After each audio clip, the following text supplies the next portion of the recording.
Hello दोस्तों, आप सभी लोग का फास्ट स्टडी अड्डा बहुत बहुत स्वागत। दोस्तों मैं आपके सामने फिर से उपस्थित हूँ क्लास 9th का मैथ लेकर चैप्टर नंबर 2 पॉलिनोमियल्स अर्थात बहुपद प्रश्नावली 2.1। आइए देखते हैं हम लोग पहला प्रश्न क्या है। ठीक है, पहला प्रश्न बोला है निम्नलिखित में से कौन कौन सा या से व्यंजक एक चरी बहुपद है और कौन कौन से बहुपद नहीं है, तर्क सहित उत्तर देना है। ठीक है, तो एक चरी क्या होता है, आपको मैं एक बेसिक वीडियो है उसमें बताया हूँ कि एक चरी क्या होता है, अर्थात वन वेरिएबल क्या होता है। जिस बहुपद में एक चर होता है उसे एक चरी बहुपद कहते हैं। ठीक है, और जिस बहुपद में दो चर होते हैं उसे दो चरी बहुपद कहते हैं। ठीक है, ये टू वेरिएबल बोलते हैं। आइए पहला प्रश्न देखिए आपके सामने क्या है। पहला प्रश्न आप देखेंगे तो यहाँ पर क्या है, 4x² - 3x + 7 है। ठीक है, तो ये दोस्तों क्या है, इसमें आप देखेंगे यहाँ पर तो एक यक्स इसमें है। ठीक है, यक्स पावर से नहीं मतलब है, बस यक्स किस क्या है इसमें एक है। जैसे इस प्रश्न को देखिए यहाँ पर यक्स है, वाई है, टी है, यानी तीन तीन चर है इसमें, लेकिन इसमें चर एक है। तो आप क्या बोलेंगे, आप हल में बोलेंगे यह एक चर यक्स में बहुपद है। क्या बोलेंगे, यह एक चर यक्स में बहुपद है। सिंपली बस इतना ही लिखना है आपको। ठीक है, ये आपका आंसर होगा। ठीक है, दूसरा प्रश्न देखिए y² + 2 है। अब इसमें कितने चर हैं, तो आप बोलेंगे एक चर है, तो लिखेंगे क्या, यह हल में इसके लिखेंगे यह एक चर में, यह एक चर, अब इसमें x नहीं y है तो क्या लिखेंगे, यह एक चर y में बहुपद है, y में बहुपद है। ठीक है, बहुपद है। ठीक है दोस्तों, दूसरा क्या लिखेंगे, देखिए 3√t + 3 या +2t दिया है इसमें, यानी √2t दिया है। अब इसमें देखिए आप, तो इसमें आप देखेंगे यहाँ भी t है, यहाँ भी t है।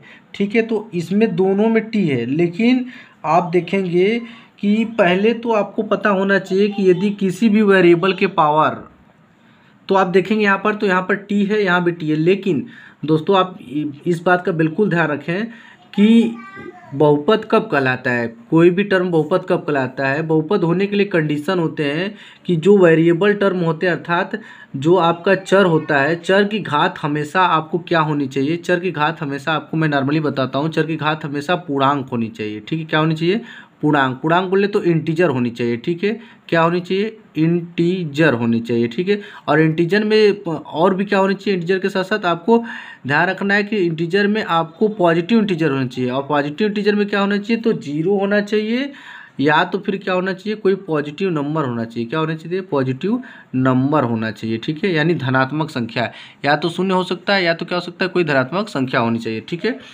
उसके सिवा यदि कुछ भी पावर में रहता है वेरिएबल के, यानी वेरिएबल के पावर में, यानी बोले चर के पावर में, इसके अलावा कुछ भी रहता है, तो आप समझे कि ये पहले तो बहुपद ही नहीं है। ठीक है, बहुपद होने की एकदम शानदार तरीका आप समझे, पहले इंटीजर होना चाहिए, इंटीजर में भी क्या होना चाहिए, पॉजिटिव इंटीजर होना चाहिए, और उसमें 0 को भी सम्मिलित कर लिया जाता है, तब भी क्या होता है, आपका पॉलिनोमियल्स कहलाता है। ठीक है, अब यहाँ पर आप देखेंगे तो यहाँ इसको क्या लिख सकते हैं, आप इसको लिख सकते हैं 3 × आप जानते हैं कि रूट का वैल्यू होता है, किसी भी नंबर के पावर क्या होता है, 1/2 होता है। ठीक है, प्लस इसको भी क्या लिख सकते हैं, अब यहाँ पर भी लिख सकते हैं इसको, क्या है, 2t के पावर क्या होता है, 1/2 होता है। अब देखेंगे यहाँ पर पावर क्या है आपका, यहाँ पर पावर जो है कि t की पावर क्या है, 1/2 है। तो आप रीजन में क्या लिखेंगे, रीजन में लिखेंगे यह चर t में बहुपद नहीं है, बहुपद नहीं है, क्योंकि क्या लिखेंगे आप, क्योंकि t की घात क्या है, 1/2 है। ठीक है, तो ये बहुपद ही नहीं है आपका। क्लियर है, तो जब बहुपद नहीं तो एक इसमें एक चर में बहुपद, दो चर में बहुपद, कोई मतलब इसका नहीं है। ठीक है दोस्तों, समझ में आ रहा होगा आपको। ठीक है, मैंने बेसिक वीडियो बना रखा है, उसको आप जाकर देखें, आपको क्लियर हो जाएगा। देखिए अगला प्रश्न क्या है, y + 2/y। ठीक है, अब ये बहुपद है कि नहीं है, तो बहुपद है कि नहीं है, तो पहले इसको हमको सॉल्व करना पड़ेगा। ठीक है, बिना सॉल्व किए आप पहले बहुपद मत बोलिए, बहुपद बोलने के बाद फिर तब देखना, यदि बहुपद होगा तब देखना आपको कि एक चर है या द्विचर है। ठीक है, तो आइए इसको सॉल्व करेंगे, यदि सॉल्व करेंगे इसको तो क्या हो जाएगा, इसको लिख सकते हैं y + 2। ठीक है, इसको क्या लिख सकते हैं, पूरे 1/y लिख सकते हैं, कोई दिक्कत नहीं, ऊपर को ऊपर गुड़ा है, फिर इसके बटा 1 करेक्ट कराएंगे तो ही आएगा। तो आप देखेंगे यहाँ ऐसे, फिर इसको क्या लिख सकते हैं, y + 2 × अब y देखिए एक फार्मूला बन रहा है आपके सामने, क्या बन रहा है, a पावर माइनस एन बराबर क्या होता है, 1 पावर n होता है।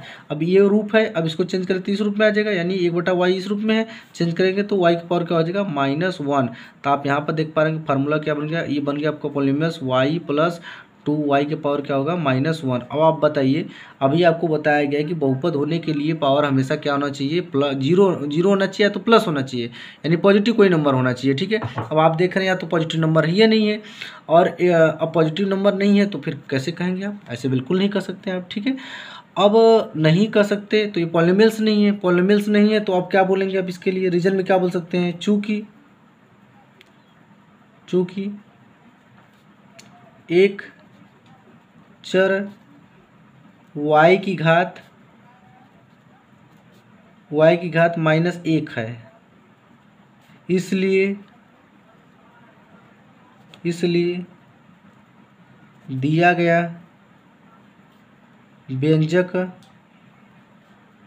व्यंजक एक बहुपद नहीं है। क्या लिखेंगे, एक बहुपद नहीं है। ठीक है, रीजन में आप लिख देंगे। ठीक है दोस्तों, समझ में आ रहा होगा आप लोग को। आप और बिल्कुल एक बात और ध्यान रखें कि इंटीजर जो है, पूर्णांक है, उसकी पावर या तो 0 होना चाहिए या तो कोई पॉजिटिव नंबर होना चाहिए। पॉजिटिव नंबर का मतलब आप समझे, एक प्रकार से आप नेचुरल नंबर बोल सकते हैं। ठीक है, और नेचुरल नंबर न बोल के आप डायरेक्ट बोल सकते हैं कि होल नंबर होना चाहिए। ठीक है, यानी पावर न बटे में होनी चाहिए, न ऋणात्मक होनी चाहिए, न आपका अपरिमेय संख्या होनी चाहिए, हमेशा पॉजिटिव होनी चाहिए, और आप समझें कि बिल्कुल नेचुरल नंबर होनी चाहिए। आप एक पूरा होल नंबर डायरेक्ट बोल सकते हैं कि 0 को सम्मिलित कर लिया जाता है तो नेचुरल नंबर में होल नंबर बन जाता है। ठीक है, ये हुआ आपका। अगला प्रश्न आपके सामने देखिए, अगला प्रश्न आपके सामने क्या है कि x power 10 plus y power 3 plus t power क्या है 15 है। आप यहाँ पर देख रहे होंगे तो आपके पास कई सारे यहाँ पर टर्म हैं। ठीक है, तो आप इसके रीजन में लिख सकते हैं क्या है कि यह एक चरी बहुपद नहीं है, यह एक चरी बहुपद नहीं है। ठीक है, क्यों नहीं है, रीजन में क्यों नहीं है, क्योंकि यहाँ पर 3 चर हैं।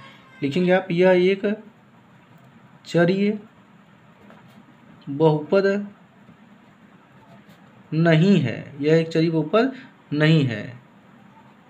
क्या लिखेंगे, क्योंकि तो दोस्तों आप लिखेंगे फिर क्या, क्योंकि इसमें अनेक चर हैं, अर्थात यह x y और t चरों वाला एक व्यंजक है, इसलिए एक बहुपद नहीं है। ठीक है, यानी आप समझे कि यह एक चरी बहुपद नहीं है। ठीक है, तो यह रहा पहला प्रश्न। आइए दोस्तों, फिर दूसरा प्रश्न हम लोग डिस्कस करेंगे दूसरे वीडियो में, ज़्यादा लंबा हो जाएगा। धन्यवाद।